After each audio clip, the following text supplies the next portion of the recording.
యోగ వాసిష్టం కథల్లో ఈరోజు మనస్సులో ప్రపంచం అనే దాని గురించి రాముల వారికి వచ్చిన సందేహాన్ని చెప్తున్నాడు. ఆ సందేహాన్ని వశిష్ఠుల వారు తీరుస్తారన్నమాట. రాముల వారు ఏమని అడిగారంటే, ఓ సర్వధర్మజ్ఞ, విశాలమైన ఈ ప్రపంచం మనస్సులో ఎట్లా ఉండగలుగుతోంది అని అడిగారు రాముల వారు.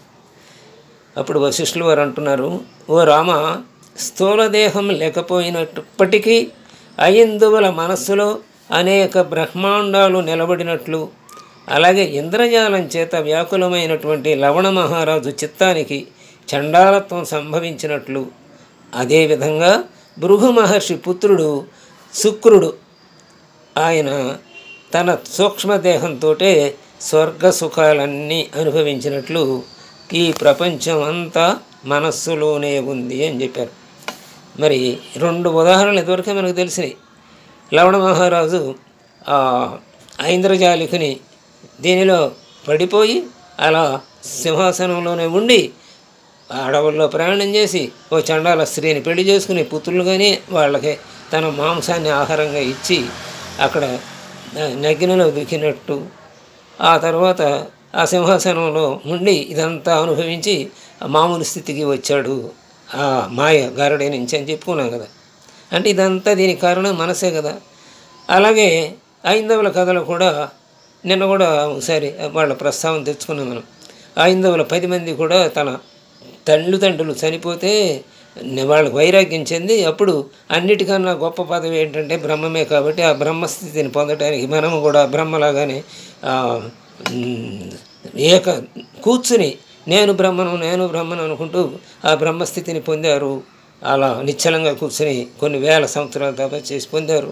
ఆ పొందటం వలన వాళ్ళ చిత్తంలో వాళ్ళు కూడా బ్రహ్మలుగా అయ్యారు. బ్రహ్మలు అయిన తర్వాత ఆ బ్రహ్మాండాలు 10 బ్రహ్మాండాలకి వాళ్ళే సృష్టి చేసుకున్నారు. వాళ్ళ చిత్తాకాశంలో ప్రతిఫలించిందని నేను చెప్పుకున్నాను కదా.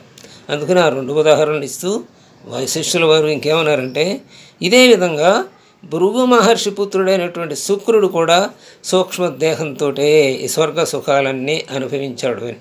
మనం స్వప్నంలో సూక్ష్మదేహంతో కదా అన్నీ అనుభవించేది. అలా సూక్ష్మదేహంతోనే ఇప్పుడు శుక్రుడు అనుభవించిన కథని చెప్పబోతున్నారన్నమాట. కాబట్టి ప్రపంచం అంతా ఎక్కడుంది? మనస్సులోనే ఉంది. అప్పుడు శ్రీరాముడు అంటున్నాడు, ఆయన చెప్పిన సమాధానానికి విని, మహాత్మా, శుక్రునికి స్వర్గభోగాలు సంసారం ఎలా సిద్ధించాయో చెప్పండి అని అడిగాడు. అప్పుడు శుక్రుని కథ చెప్పడం ప్రారంభించారు వశిష్ఠుల వారు. పూర్వం మందర పర్వతపు ఒకానొక శిఖరం మీద భృగు మహర్షి ఘోర తపస్సు చేస్తూ ఉండేవాడు. అతని పుత్రుడు పిల్లవాడు, ధీశాలి, తేజోసంపన్నుడు, పూర్ణచంద్రుని వలె శోభిస్తున్నవాడు అయిన శుక్రుడు తన తండ్రిని సేవిస్తూ ఉండేవాడు.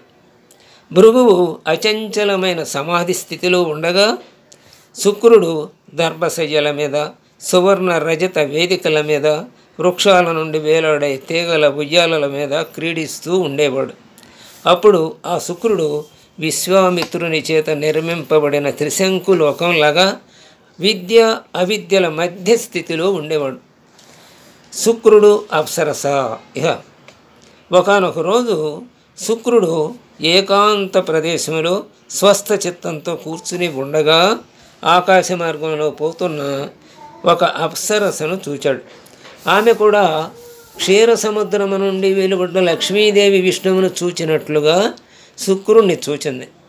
అత్యంత సౌందర్యంతో భాసిస్తున్న ఆ అప్సరసను చూసి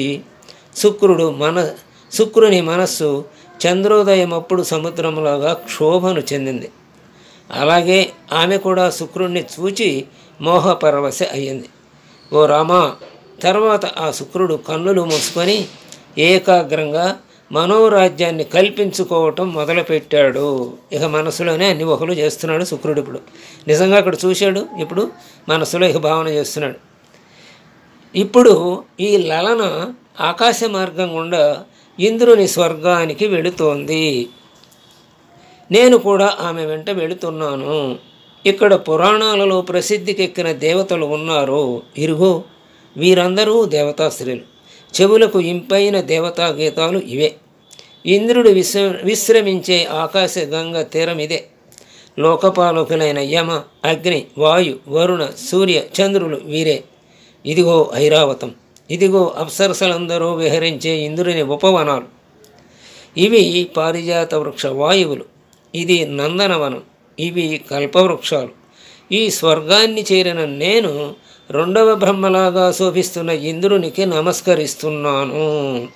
ఈ విధంగా శుక్రుడు తన మనసులోనే కల్పించుకున్న ఇంద్రుడికి నమస్కరించాడు. అప్పుడు ఆ ఇంద్రుడు కూడా లేచి శుక్రుణ్ణి ఆదరించి తన వద్ద కూర్చుండబెట్టుకొని ఇలా అన్నాడు: ఓ శుక్రాచార్య, మీ రాకతో స్వర్గం ధన్యత పొందింది. మీరిక్కడే చిరకాలం ఉండండి. తరువాత శుక్రుడు తాను పూర్వం చూచిన లేడి కన్నుల అప్సరసను దేవతల మధ్య చూచాడు. ఆమె కూడా శుక్రునిపై లీనమైన చిత్తం కలదిగా కనపడింది. ఆమె నెమలి మేఘం చెంతకు చేరేటట్లుగా శుక్రుని వద్దకు చేరింది. అంత వారిరువురు స్వర్గం అంతటా విహరిస్తూ భ్రమరాల్లాగా తుమ్మెదల్లాగా ఆడు మగ తుమ్మెదల్లాగా బహుకాలం సుఖించారు. ఇక శుక్రుని జన్మ పరంపర. ఈ విధంగా శుక్రుడు 8 మహాయుగాల వరకు స్వర్గంలోనే ఆ అప్సరసతో సుఖిస్తూ ఉండిపోయాడు. తరువాత శుక్రుడికి తన పుణ్యం అంతా క్షయమైపోయినట్లు సంకల్పం కలిగింది. వెంటనే అప్సరతో సహా శుక్రుడు భూమి మీద పడ్డాడు. అతడి దేహం 1000 వృక్కలయ్యింది. దేహాలను విడిచిన ఆ 2 సూక్ష్మదేహాలు గూటిని విడిచిన పక్షుల్లాగా ఆకాశంలోనే సంచరించాయి. తర్వాత శుక్రుడు ఒక బ్రాహ్మణునికి కుమారుడిగా జన్మించి ఒక మన్వంతర కాలం ఉగ్ర తపస్సును చేశాడు. మృగాకారాన్ని ధరించిన అప్సరస ద్వారా అతనికి మనుజాకారం కలిగిన ఒక పుత్రుడు జన్మించాడు. అంత తపస్సు చేసినా అతడు క్షణకాలంలోనే పుత్రుడిపై మోహం చెందాడు. ఈ నా పుత్రుడికి ధనం, గుణం, దీర్ఘాయువు కలుగుగాక అనే చింతతో అతడు తపోయజ్ఞాదులని కూడా వదిలాడు.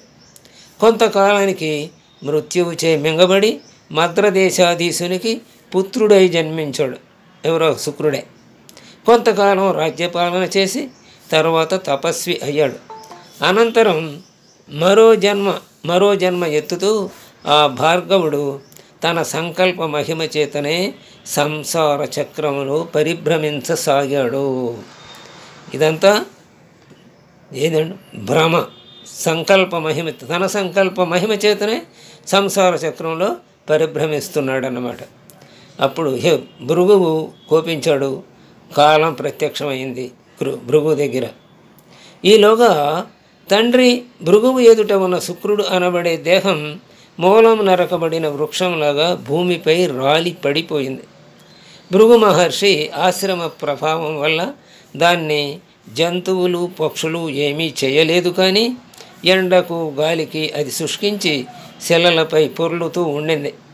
అలా 1000 దేవ సంవత్సరాలు గడిచిన పిమ్మట మహాత్ముడైన భృగువు నిర్వికల్ప సమాధి నుండి లేచాడు. తన ఎదుట సద్గుణాల రాశిగా నమ్రుడై ఉండే శుక్రుడు కనపడలేదు. అతడి మృత శరీరాన్ని చూచి మూర్తీభవించిన దుఃఖితుడయ్యాడు. ఏమీ, నా పుత్రుడు మరణించి చాలా కాలం అయిందా అని సందేహాన్ని పొందాడు. అతని ఎదలో కాలం ఎడ మిక్కిలి క్రోధం జనించింది. ముందు వెనకలు ఆలోచించకుండానే ఆ భృగువు లేచి అకాలంలోనే నా పుత్రుణ్ణి కొనిపోయిందే కాలం అంటూ కాలాన్ని శపించబోయాడు. అప్పుడు జీవులందరినీ తినివేసే సామర్థ్యం గల కాలం రూపరహితమే అయినా ఒక భౌతిక రూపాన్ని ధరించి భృగు మహర్షి చెంతకు వచ్చింది. ఆ కాలుడు ఖడ్గము, ఉరితాడు ధరించి కుండల కవచాలతోనూ 12 నెలలను భుజాలుగాను 6 ఋతువులను శిరస్సులుగాను దినాలు అనే గొప్ప సేనతో సేవించబడుతూ ఉన్నాడు. అలాంటి కాలుడిని భృగు మహర్షి చూచాడు. ఆ కాలుడు మహాముని సమీపానికి వచ్చాడు. ప్రళయకాల సాగరంలా గంభీరంగాను శాంతంగాను ఎలా పలికాడు కాలుడు శుక్రుడితోటి. లోకం యొక్క యథార్థ స్థితిని ఎరిగిన మహాత్ములు ఇతరులు అపరాధం చేసినా విమోహితులు కాకుండా ఉంటారు. మరి నువ్వు ఓ భృగు మహర్షి, నువ్వు ఎంతో మహాత్ముడివి. అలాంటి వాడు ఏ అపరాధం లేకుండానే కోపగిస్తారా? నా పైన కోపగించావు కదా, అంతటి మహాత్ముడివి కూడా. కానీ మహాత్ములు ఎలా ఉంటారు? అపరాధం చేసినా విమోహితులు కాకుండా ఉంటారు కదా. ఆ ధర్మాన్ని మర్చిపోయావన్నమాట. నీవు మహాతపస్సు చేసే బ్రాహ్మణుడివే కావచ్చు, కానీ మేము జగన్నియతిని పాలించేవారం. అంటే ఈ జగత్తు ఎలా నియమింపబడిందో పరమాత్మ చేత ఆ నియమాన్ని అనుసరించి నడిచేవాళ్ళం మేము. ఈ కారణం చేతనే మేము నీవు నాకు పూజ్యుడు. అంటే జగన్నియతి ప్రకారం వాళ్ళు నడుచుకుంటారు కాబట్టి మహానుభావులందరూ వాళ్ళకి పూజ్యులే. అందుకు నీవు కూడా నాకు పూజ్యుడివే. అంతేకాని నీ శాప భయం చేత నేను నీ ఎదుటకు రాలేదు. ఓ అల్పబుద్ధి, నీ తపస్సును వ్యర్థం చేసుకోకు. ప్రళయకాల భీషాగ్ని జ్వాలలకి కూడా మేము వశులము కాము. ఇక నీవు మమ్ము దేనితో నశింపచేస్తావు? ఎన్నో లోకాలను భక్షించాను. మరి కాలం అంటే ఇదే కదా. కోట్ల కొలది రుద్రులని మింగివేశాను. రుద్రులు కూడా కాలానికి రుద్రకల్పం అయిపోతే రుద్రుడు కూడా తన పదవి నుంచి తప్పుకొని ఇంకో రుద్రుడు వస్తాడు కదా అక్కడ. అలాగే రుద్ర ప్రళయం అంటాం, అలాగే బ్రహ్మ ప్రళయము, విష్ణు ప్రళయము, రుద్ర ప్రళయం ఇవన్నీ కాలానికి లోబడి ఉండేవి కదా. కాబట్టి ఎంతోమంది కోట్ల కొలది రుద్రులను మింగివేశాను. లెక్కలేనన్ని విష్ణువులను చప్పరించాను. కావున ఓ మునీంద్ర, మాకు అశక్యమైంది ఏది లేదు, మాకన్నీ శక్యమే. మేము భోక్తలం, మీరు మాకు భోజనం. మిమ్మల్ని అందరినీ మేము కాలంలో మింగేస్తాం కాబట్టి మేమే భోక్తలం. ఇది స్వభావమైన దైవనీతియే. ఇదంతా దైవ సంకల్పమే, దైవము నియమించిన విషయమే ఇదంతా. కానీ మేమేమీ ఇచ్ఛాద్వేషాలతో ప్రవర్తించటం లేదు. మేమేదో ఇష్టం ఉండి మిమ్మల్ని మింగటం, ఇష్టం లేదు వద్దనుకున్న వాళ్ళని దయదలిచి వదిలేయటం అనేది లేదు. ఇదంతా కాలనీతిలో జరుగుతుంది, బ్రహ్మ ప్రణాళికలో భాగంగా. అందులో మేము కూడా మా కర్తవ్యాన్ని నిర్వర్తిస్తూ ఉన్నాం అని చెప్తున్నాడు కాలుడు భృగు మహర్షితోడు. నేనిప్పుడు నీ కడకు రావడం, తాపసులైన మహాత్ముని సన్మానించటం జగన్నియతి వలనే, కానీ నీ కోపానికి భయపడి కాదు. ఓ మునీంద్ర, కర్మఫల పరిపాకం చేత జరిగే జగస్థితిని విచారించకుండా మూడినిలా నన్నేలు శపిస్తావు. అంటే కర్మఫల పరిపాకం చేత జరుగుతుంది. ఇవన్నీ మన పుట్టుకలు, చావులు, మన సుఖాలు, కష్టాలు ఇవన్నీ కూడా మన కర్మఫలి పరిపాకమైనప్పుడు జరుగుతూ ఉన్నాయి. అలాగే శుక్రుడు ఆ రకంగానే నశించాడు. కొన్ని ఈ యుగాలు, వేల యుగాలు ఆనందాన్ని అనుభవించి అనేక చోట్ల పుట్టాడు, మరణిస్తున్నాడు, మళ్ళీ పుడుతున్నాడు, మరణిస్తున్నాడు. నీవు 1000 దేవ సంవత్సరాల తర్వాత నిర్వికల్ప సమాధి నుంచి బయటకు వచ్చి ఇప్పుడు నా కొడుకు లేడే అనుకుంటున్నావు, కాలం మింగేసిందిలే అనుకుంటున్నావు. 1000 దివ్య సంవత్సరాలు సామాన్యమైందా? కాదు కదా. అన్ని సంవత్సరాల తర్వాత ఇంకా నీ కొడుకు ఇంకా ఉండాలి అని కోరుకోవటం అనేది దేహభ్రాంతే కదా అని చెప్తున్నాడు అనమాట. ఇంత మహాతపస్వి నీవు, అయినా నీవు ఇంకా ఆ భ్రాంతి నుంచి బయటపడలేదు. అయినా మీరందరూ మాకు గౌరవనీయులే అని చెప్తున్నాడు. అలా మునీశ్వర, సమస్త ప్రాణుల దేహాలు స్థూల సూక్ష్మ శరీరాల రూపాల్లో 2 విధాలుగా ఉంటాయని తెలుసు కదా, నీకు తెలియదా? ఆ రెంటిలోనూ స్థూలదేహం జడం, తేలికగా నశించే స్వభావం కలది. ప్రాతిభాసిక రూపమైన మనస్సు మోక్షం కలిగే వరకు నశించకుండానే ఉంటుంది. అది ఎప్పుడు నశిస్తుంది? జ్ఞానం కలిగిన తర్వాత, అంతర్ముఖమైన తర్వాత, ఆత్మస్థితి నీ గురించి అనుభవంలోకి వచ్చిన తర్వాత అప్పుడు నశించి మోక్షాన్ని పొందుతుంది. అప్పుడు కాక అలాగే జన్మలు ఎత్తుతూనే ఉంటుంది. సారథి రథాన్ని తన ఇష్టం వచ్చినట్లు తిప్పేటట్లు ఈ మనస్సు శరీరాన్ని తన ఇష్టం వచ్చినట్లు వాడుకుంటుంది. చిత్తమే పురుషుడు, చిత్తం చేసిన పనే పని అని చెప్పాలి. అది అసద్వస్తువుని గురించి సంకల్పిస్తే బంధంలో పడుతుంది. అంటే విషయాల పట్ల ఆసక్తి, అనుసక్తి పెరిగితే బంధంలో పడుతుంది. అలా సంకల్పించకుండా ఉంటే ముక్తిని పొందుతుంది. మనస్సే ఒక జీవ శరీరం నుండి మరో జీవ శరీరాన్ని పొందుతుంది. నేను చేస్తున్నాను అనే అహంకారం కూడా అందువలనే కలుగుతుంది. ఇక నీ పుత్రుని విషయం విను అని చెబుతూ ఆ పుత్రుని విషయం చెప్పసాగాడు కాలుడు భృగు మహర్షికి. అది రేపు విందాం. స్వస్తి.